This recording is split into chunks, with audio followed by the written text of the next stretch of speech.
सुबह का समय, घर के आंगन में हल्की धूप बिखरी हुई थी। एक 16 वर्ष की दुबली पतली लड़की राधा झाड़ू लगा रही थी। उसकी आंखों में नींद थी, पर हाथ लगातार काम में लगे थे। तभी अंदर से एक तीखी आवाज आती है। राधा, ओ राधा, कितनी देर से झाड़ू लगा रही है? क्या तुझसे कुछ जल्दी नहीं होता? हर रोज यही तो करती हूँ। माँ फिर भी ताने देती है। श्यामा बाहर निकलती है, हाथ में कपड़े का झोला, आंखों में क्रोध। जब देखो तब मुंह लटकाए रहती है। जा अब कुएं से पानी भर ला। और हाँ, तेरी बहन पूजा के लिए फूल भी तोड़ लाना। सब कुछ मैं ही बताऊं क्या तुझे? जी माँ, मैं अभी जाती हूँ। राधा बाल्टी लेकर बाहर जाती है। पूजा, जो लगभग 9 साल की उम्र की थी, वह एक कोने में बैठी गर्म दूध पी रही थी। राधा कुएं के पास पहुंचती है। वहां पहुंचकर वह अकेली पानी भर रही थी। आसपास का माहौल अच्छा था, लेकिन उसके मन में उदासी थी। तभी पड़ोस की बुजुर्ग अम्मा आती हैं। राधा बिटिया, इतनी सुबह सुबह फिर काम में लग गई? क्या करूँ अम्मा, माँ ने कहा है तो करना ही पड़ेगा। लेकिन वह पूजा को तो कुछ नहीं कहती। बिटिया, सगी और सौतेली माँ में फर्क होता है, ये तू कब समझेगी? लेकिन तू घबरा मत, भगवान सब देखता है। अम्मा, मैं तो यही चाहती हूँ कि माँ भी मुझे अपनी बेटी माने। एक दिन आएगा बेटी, जब तेरा मन और मेहनत ही तुझे सबसे ऊंचा करेगी। तू बस सच्ची बनी रह। शाम का समय, राधा खेतों से लेकरियां लेकर लौट रही थी। माथे पर पसीना, हाथों में कांटे लगे थे। घर पहुंचते ही श्यामा गुस्से में आग बबूला हो जाती है। इतनी देर कहाँ थी? दिन चढ़ गया और तू अब आ रही है? माँ, लकड़ियाँ भारी थीं, रास्ते में कांटा भी लग गया था। झूठ मत बोल, तुझे काम में मन ही नहीं लगता। पूजा से सीख कुछ। कितनी सुंदर है, कितनी सीधी। राधा चुपचाप सिर झुका लेती है।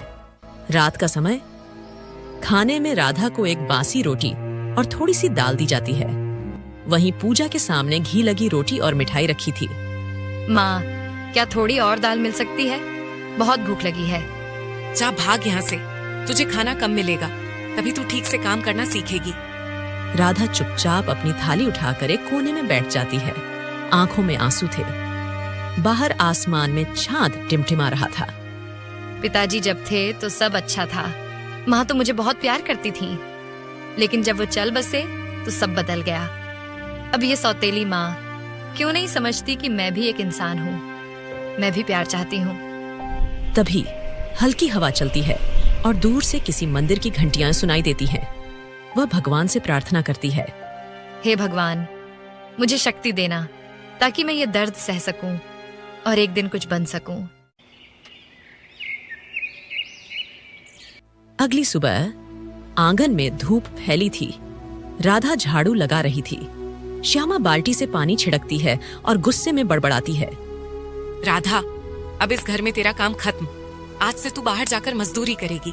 बहुत हो गया, अब मैं तुझे मुफ्त की रोटियां नहीं तोड़ने दूंगी। माँ, पर मुझे कौन काम देगा? मैं तो बस 16 साल की हूँ। चुप, तेरी उम्र नहीं देखी जाएगी, सिर्फ मेहनत देखी जाएगी। जा, ठाकुर साहब के खेत पर जा और काम मांग। राधा चुपचाप पुराना दुपट्टा ओढ़कर निकलती है। उसकी आंखों में डर था। राधा चलते चलते ठाकुर साहब के खेत पर पहुंचती है, जहां कई मजदूर काम कर रहे थे। राधा धीरे धीरे पास जाती है। ठाकुर साहब, प्रणाम। मुझे काम चाहिए, मैं कुछ भी कर लूंगी। अरे बिटिया, तू तो अभी बच्ची है, ये खेत का काम तेरे बस का नहीं। जा, पढ़ाई लिखाई कर।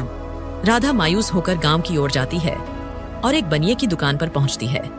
बाबूजी, आपकी दुकान में झाड़ू पोंछा कुछ भी कर लूंगी, बस थोड़ा काम दे दीजिए। माफ कर बेटा, दुकान में जगह नहीं है, और फिर तेरी माँ, उसका नाम सुनते ही कोई तुझे काम नहीं देगा। दोपहर का समय, धूप तेज थी। राधा थकी और पसीने से भीगी हुई खाली हाथ घर लौट रही थी। चलते चलते वह एक पीपल के पेड़ के नीचे बैठ जाती है। वह आंखें बंद करके अपने पिता की तस्वीर याद करती है और रोती है। बाबा, आप होते तो मुझे कभी इस तरह दर दर की ठोकरें नहीं खानी पड़ती। क्यों छोड़कर चले गए आप? ये माँ तो अब मेरी माँ नहीं रही। इसके बाद राधा वहां से उठकर घर की ओर चल देती है। वह जैसे ही घर में प्रवेश करती है, वैसे ही श्यामा चिल्लाती है। आ गई वापस? क्या लेकर आई? एक पैसा भी नहीं कमाया, निकम्मी। किसी ने काम नहीं दिया माँ। मैंने बहुत कोशिश की। अरे हरामखोर, घर में खा रही है, बाहर काम नहीं करती। किस बात की बेटी है तू? श्यामा लकड़ी का बेलन उठाकर राधा को मारती है। राधा दर्द से चीखती है लेकिन चुप रहती है। पूजा कमरे के कोने में बैठी बिना कोई भावना दिखाए खाना खा रही थी। शाम का समय, सब खाना खा चुके थे। श्यामा राधा को अलग कोने में बासी सूखी रोटी और पानी देती है। ये रोटी भी शायद किसी की झूठी हो, पर अब यही मेरा नसीब है। वह रोटी तोड़ती है लेकिन एक टुकड़ा भी निगल नहीं पाती। आंखों से आंसू रोटी में गिरते हैं। हे भगवान, क्या कभी मेरा भी कोई दिन आएगा जहां मुझे माँ जैसा प्यार मिलेगा? मैं कल फिर कोशिश करूंगी, एक दिन सब ठीक होगा। अगली सुबह राधा आंखें मलती हुई उठती है। शाम की पिटाई की वजह से उसका शरीर दर्द कर रहा था, लेकिन उसका चेहरा दृढ़ था। कल जैसे भी बीता हो, आज फिर कोशिश करूंगी। कुछ न कुछ काम तो मिलेगा। हे भगवान, अब बस आप ही सहारा हो। वह चुपचाप घर से निकलती है। श्यामा उसे जाते देखती है मगर कुछ नहीं कहती। शायद उसे भरोसा ही नहीं कि राधा कुछ कर पाएगी। गांव के बाहर का रास्ता, राधा कच्चे पक्के रास्तों, खेतों और झोपड़ियों के बीच आगे बढ़ रही थी। तभी एक बूढ़ा आदमी उसे देखता है जिसका नाम नत्थू था। अरे बिटिया, सुबह सुबह कहाँ चली अकेली? काका, मुझे काम चाहिए, कोई भी काम। मैं आपकी लकड़ियां भी काट दूंगी और झोपड़ी भी साफ कर दूंगी।